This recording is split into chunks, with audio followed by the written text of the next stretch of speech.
última edição de 2010 do Serão Literário, idealizado pelo escritor Menalton Braff e realizado pelo Cauim no Templo da Cidadania, recebemos a escritora Janete Rosas, que vai fechar a atividade do Serão deste ano, né, Janete? Isso aí, e vai também está passando aqui pelo da janela, para falar um pouco do teu trabalho e por ser a última convidada desse encontro importante aí que está desenvolvendo, discutindo, fomentando a literatura e não podia ser diferente por conta de ser idealizado pelo Menalton, né?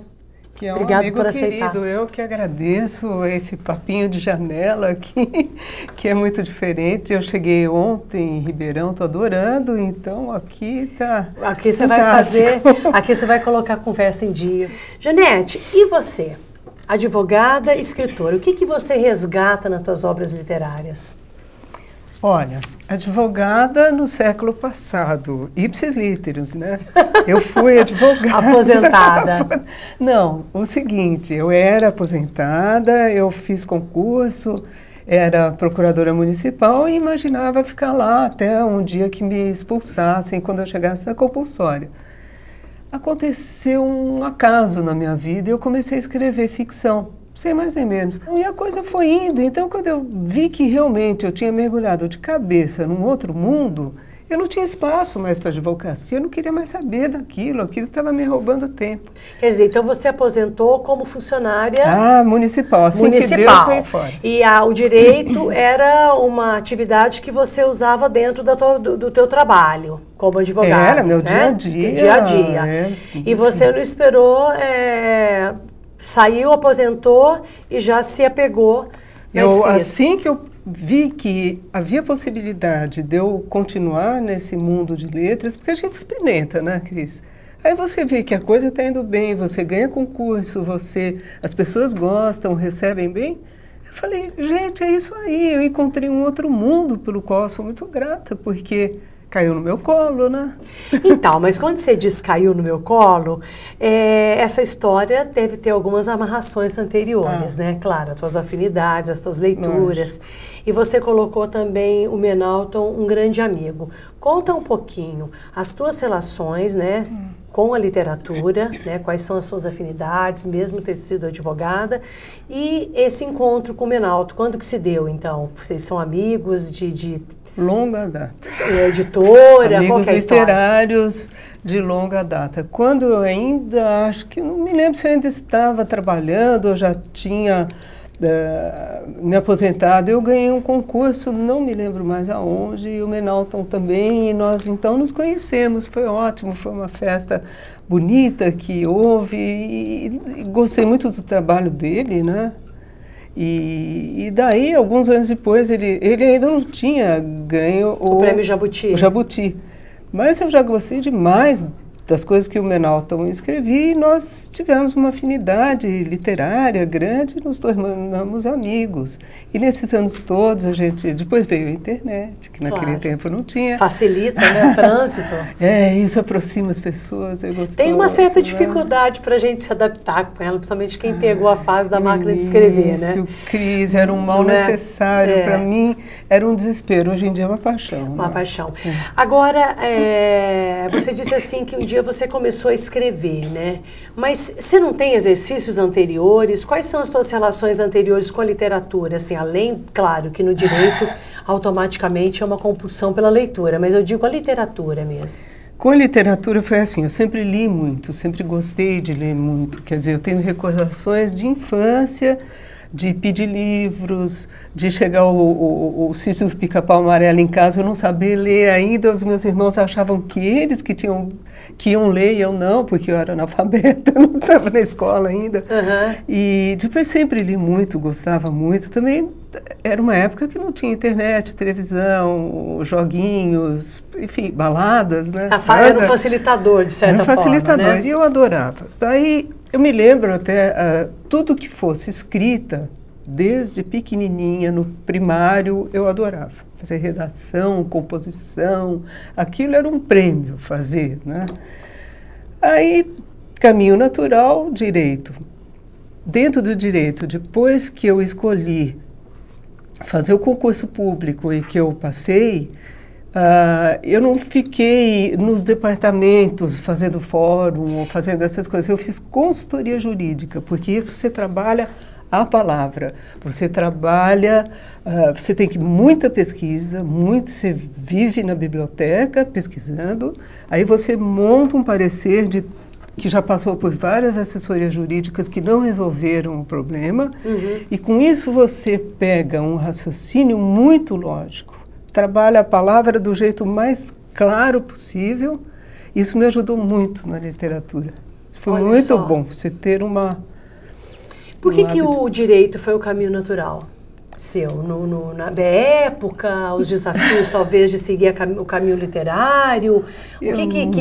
Olha, na verdade, como eu vivi muito no mundo masculino, eu tenho 2 irmãos mais velhos, eu achava que para não bancar assim, menininha só pode ir para letras, né? Olha, então, você teve essa reação inversa. Inversa. Não, eu fui para fazer científico. Porque eu era péssima, né? Matemática, física, passei, era boa aluna, tudo. Mas eu tive uma sorte imensa. O nosso professor de português no científico, naquele tempo se chamava científico, né? Ele não se incomodava com gramática, tudo isso. Ele achava que nós tínhamos chegado até lá tendo que saber isso. Ele adorava ler e ele nos orientava.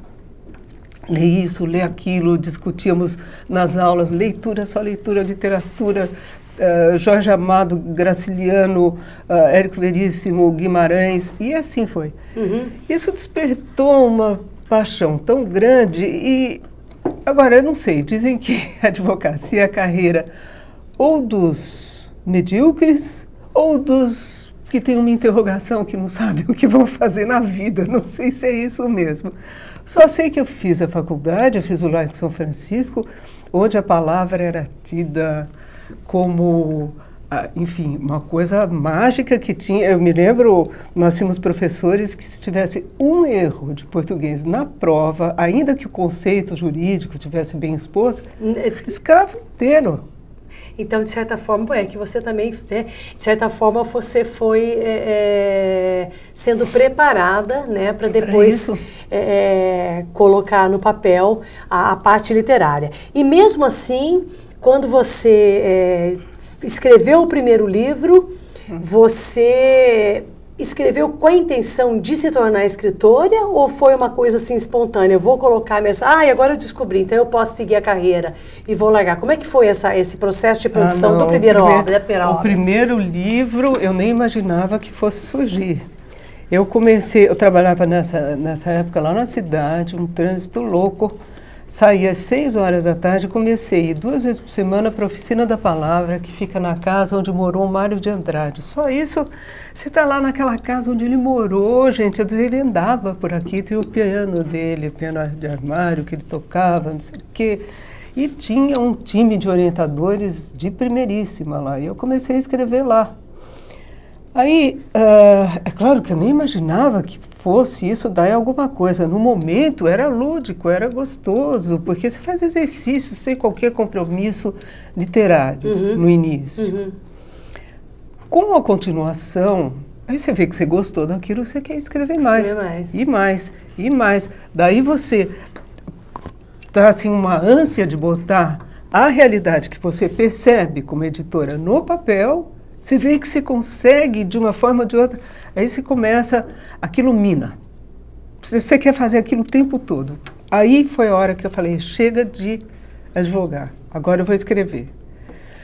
Depois você aprende a segurar essa ânsia, né? Aí você vai trabalhar. Mas o teu primeiro livro, você fez uma somatória do que já tinha? Somatória. E foram 2 anos de muito trabalho em cima, muita oficina. Caio Porfírio Carneiro, Valcir Carrasco e vários outros nomes importantes, o Carrascosa, o Cláudio Felipe Moisés, o Willer.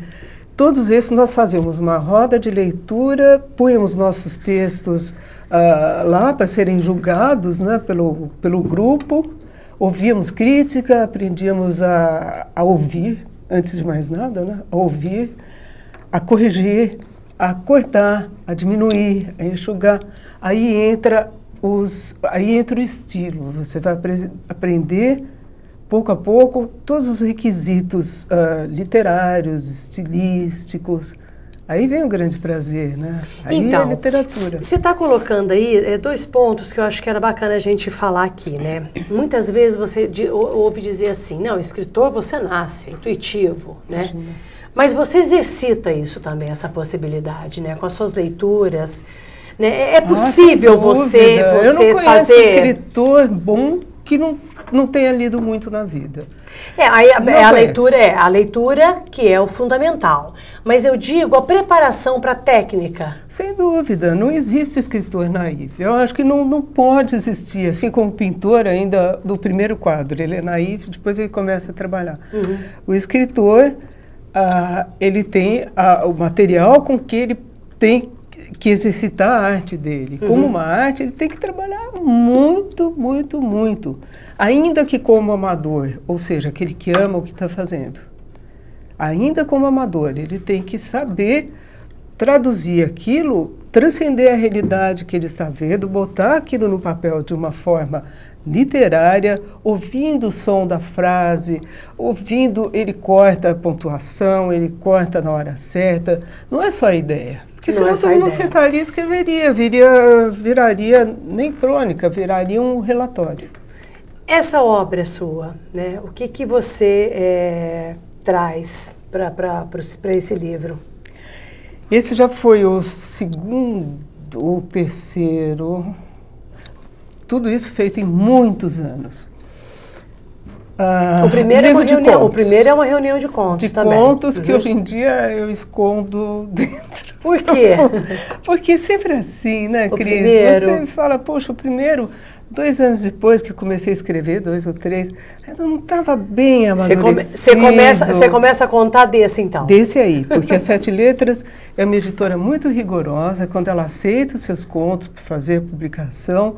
Até foi um grande crítico literário que falou, olha, se eles quiserem o seu livro, faça, porque eles têm um catálogo muito bom. Aí eu já fiquei mais sossegada. Uhum. São contos que eu reuni durante muitos anos, escolhi quais que eu queria e fiz, então, esse eu considero, assim, vamos dizer, o primeiro marco do meu trabalho. Como escritora, sério, vamos dizer assim, profissional. Profissional, Como escritora. É o primeiro exercício. Muita gente, né, o próprio Menalton, ele tem obras em que o nome dele não era assinado como Menalton, né? Então, esse é um exercício cotidiano mesmo, eu acho que de uma carreira, às vezes. Né? E a gente escreve para ser lido.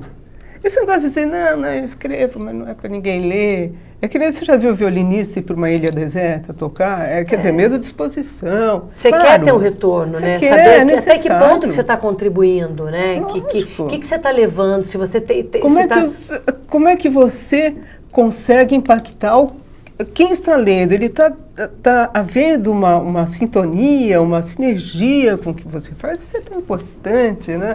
Então, mas isso na hora de passar para o papel ou no computador...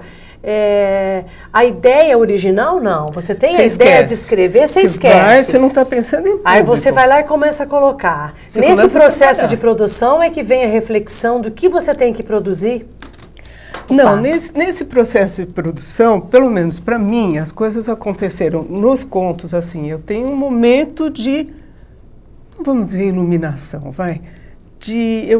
eu vejo alguma coisa, ou ouço um pedacinho de uma história, uma frase, aí eu falo, deixa eu tentar escrever. Bom, sai a primeira. Aí você escreve, deixa lá no computador, depois você volta aquilo, muda, e assim, até sair aquele até sair a obra. Agora, o Janete também tem assim, o processo de produção ele varia muito com a pessoa e com o autor, né? Cada um tem um exercício. Oscila, varia.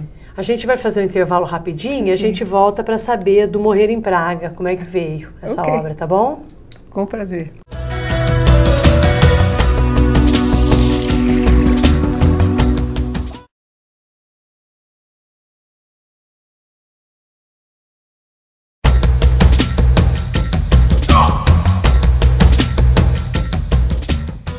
Janete, Morrer em Praga, você falou que é baseado numa história real, né?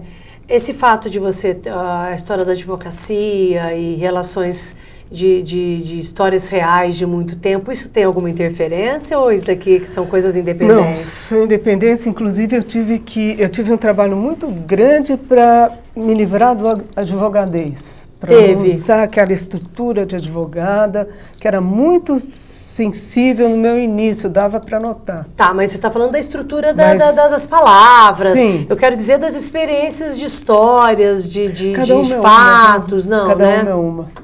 É, né? Cada uma é uma. E como é que veio o Morrer em Praga? Foi um senhor que veio me procurar. Ele ficou preso numa prisão de segurança máxima em Praga. Ele era um brasileiro que jogou fora todo o dinheiro, um playboy, foi embora para a Europa. E por uma série de aventuras lá, ele conheceu uma mocinha de 17 anos, eles se apaixonaram, ele com 54, diabético, cardíaco, e eles passaram a viver um amor doentio, cheio de ciúme, cheio de sexo, cheio de desespero.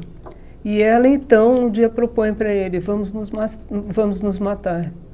Porque um não conseguia mais ficar sem o outro, ele estava abafado, não conseguia ficar longe dela, ela ameaçava pular pela janela, enfim. Era uma coisa tão sufocante. Você está falando da história real. É? E aí, é verdadeira. E por que ele foi te procurar? Porque ele sabia que eu era escritora. Olha então, isso! Ele escreveu um livro, assim que ele chegou de Praga, no ano 2000, ele escreveu um livro chamado Pancrates, que é o nome da prisão, Crônicas de uma prisão em Praga. 2 anos depois, quando ele tentou escrever o romance de como que aconteceu a vida dele desde o início até por que ele foi preso, inclusive com a morte da moça, que ela morre, eles fazem um pacto de amor e morte, ela morre e ele escapa por um triz. Ele não conseguia, era emoção demais para ele. Ele não conseguia. E ele nunca tinha escrito um romance, não sei o que lá. Ele me procurou. Para te pedir esse apoio para a obra. Aí eu escrevi, foi uma experiência fantástica e muito difícil. Eu queria talvez ser ghostwriter dele. Mas ele falou, não, eu quero o seu nome na capa junto comigo. E eu tive que pôr em primeira pessoa como se eu fosse ele. Porque pelo que ele me dava nas entrevistas, tudo, não tinha como escrever em terceira, ficava muito distante. E eu tive que chegar nele, grudar nele, como personagem, um personagem trágico que leva uma vida completamente diferente da minha, dos meus valores, tudo. Então foi muito difícil não julgá-lo. Muito difícil dizer, bom, tudo que ele fez na vida, aquela vida maluca, uma vida quase que devassa, eu não podia julgá-lo, ainda mais sendo mulher, que ele encarava as mulheres como objetos, sim, para divertimento. Quer dizer que a pessoa veio até você. Até mim. Olha que doidura. E como é que foi quais os resultados dessa obra? Você teve uma boa... Aí eu escrevi o livro, foi muito engraçado, porque aí eu mesma comecei a levar para editoras. Um editor gostou muito e sugeriu que eu fosse procurar tal e tal, uma diretora, e aí depois de 1 mês ou 2 disseram que não iam aceitar.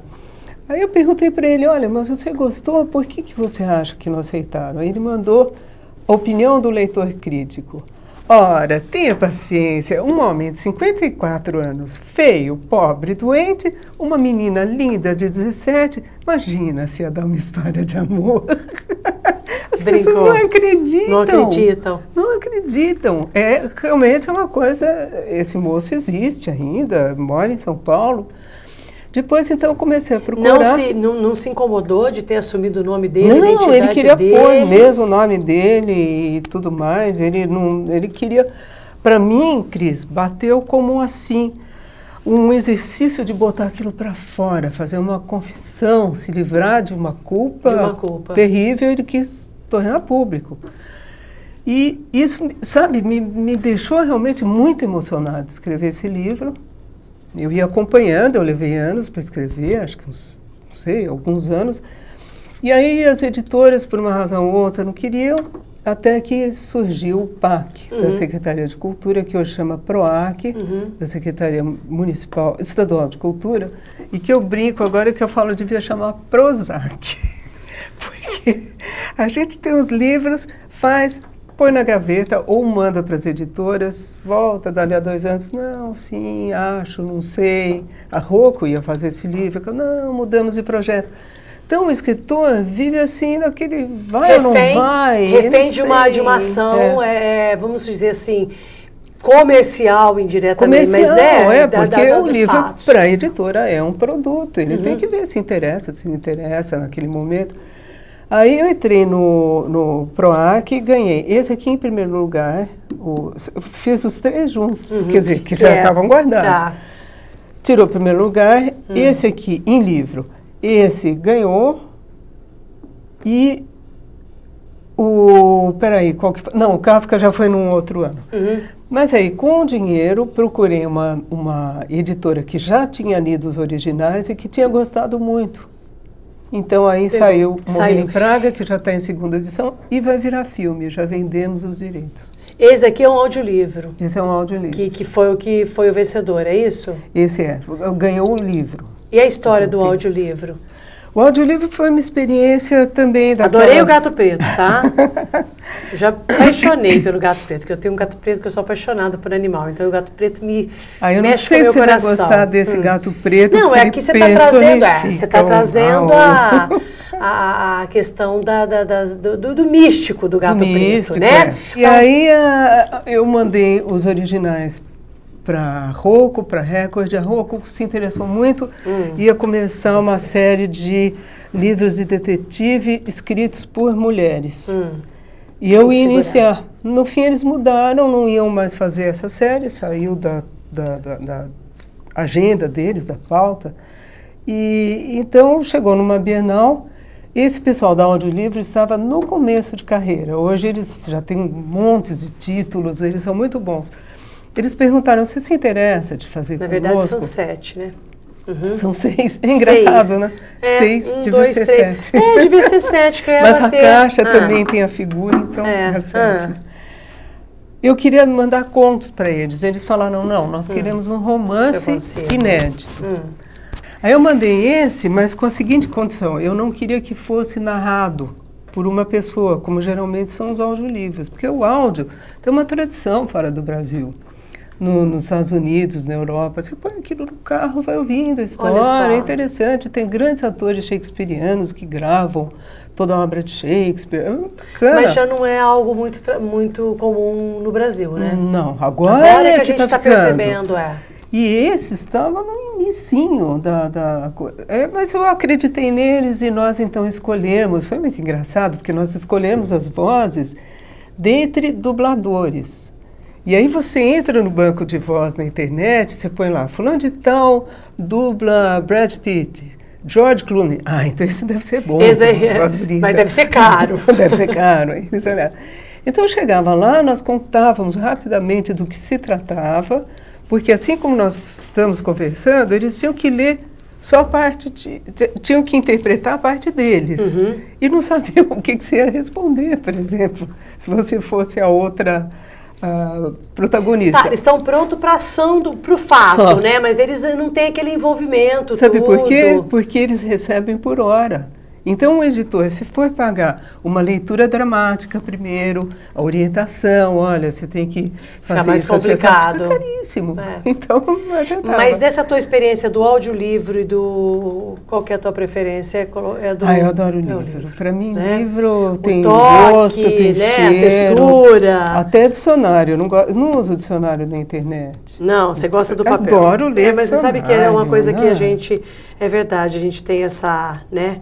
Essa relação de toque mesmo, né? Eu não sei a geração, já os filhos meus, não sei, que estão na faixa dos 30, acho que já menos, né? Mas antes disso, a gente quer segurar. Quer tocar. Tocar, dá prazer. E o Kafka? O Kafka foi o seguinte, uma editora me convidou para fazer, eles têm uma série chamada Jovem Tal e Tal, Jovem Tal e Tal. Então tinha o Jovem JK, o jovem Luiz Gonzaga, o jovem John Lennon. Aí eu vi Kafka dentro dos biografáveis e Buda. Eu falei, bom, Buda é tranquilo, nirvana, calmo, né, tudo bem.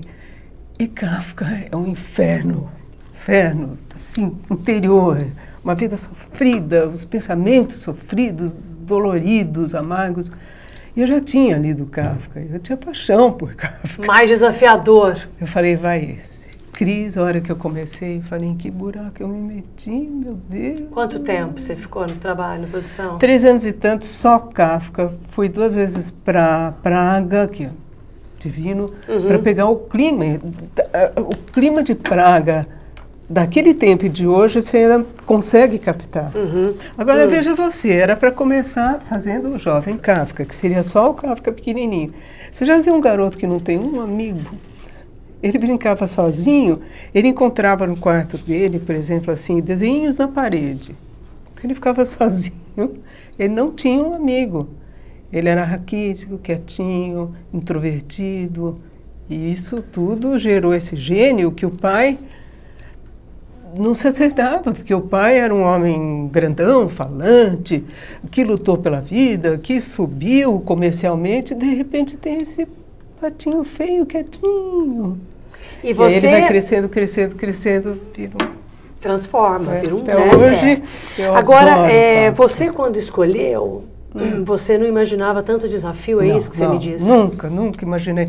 Porque eu tinha que contextualizar, eu tinha que pôr o que eles queriam, o formato que eles queriam, era um romance onde Kafka fosse a personagem principal, vivendo na época dele, conversando. Como é que você vai pôr conversa de Kafka? Que era extremamente reflexivo, filosófico, cheio de aforismos. O pensamento de Kafka, que é um dos pensamentos mais originais, um dos escritores que tem o pensamento mais original do mundo, como é que eu ia botar aquilo em palavras?